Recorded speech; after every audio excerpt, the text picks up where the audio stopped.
નમસ્કાર મિત્રો, શ્રી કૃષ્ણ ભગવાન અને પુરુષોત્તમ મર્યાદા શ્રી રામચંદ્ર ભગવાનના આપેલા ગ્રંથોમાં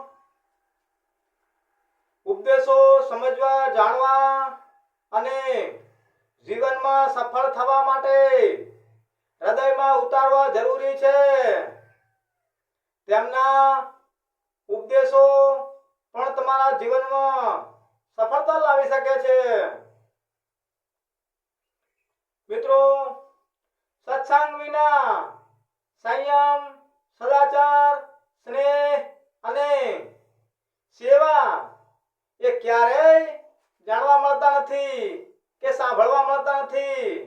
એટલે સત્સંગ સાંભળવું બહુ જરૂરી છે. જેઓ હંમેશા સત્યને અનુસરે છે તેઓ ખોટા વચનો આપતા નથી.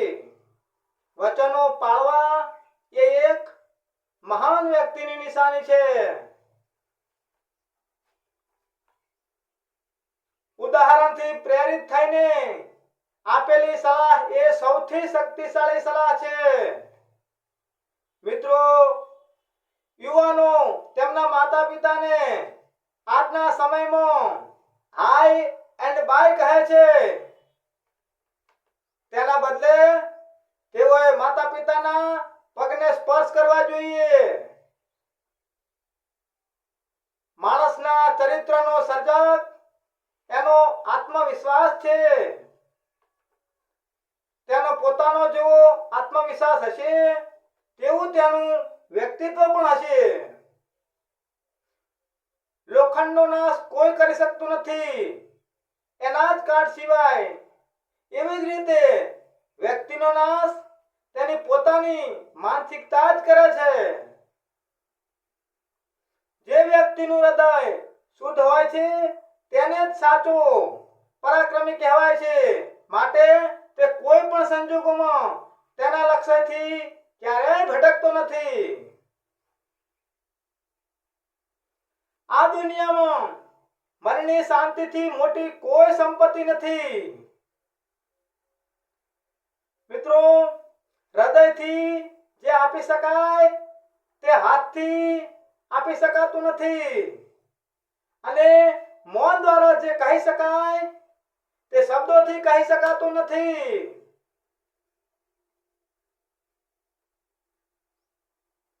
તમે કોણ છો તેનાથી કોઈ ફરક પડી શકતો નથી. પણ જો તમે ખરેખર સખત મહેનત કરો છો તો તમે અકલ્પનીય પરિણામો પ્રાપ્ત કરી શકો છો.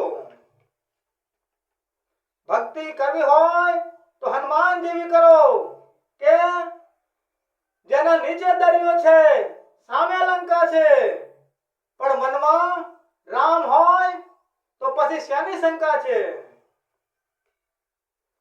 મિત્રો, બળથી યુદ્ધમાં અર્જુન જીતી શકે છે, પણ મનની લડાઈ જીતવા માટે શ્રી કૃષ્ણની જરૂર પડે છે.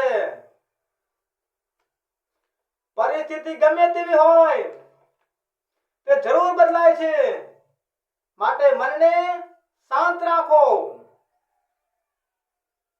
સત્ય બોલવું અઘરું છે, પણ એથી અઘરું છે સત્ય સાંભળવું.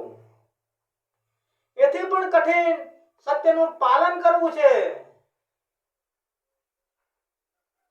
સાચો રસ્તો તો એ છે કે જેના પર ચાલવું પણ મુશ્કેલ હોય છતાં તેના પર ચાલવાથી તે સુખ આપે છે.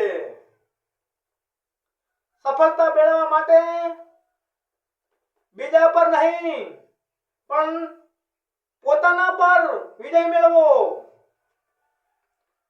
લોકો અધર્મનું આચરણ કરે છે અને નામ શ્રી રામનું લે છે, જેમ કે કદી અધર્મનો સાથ ન આપ્યો હોય.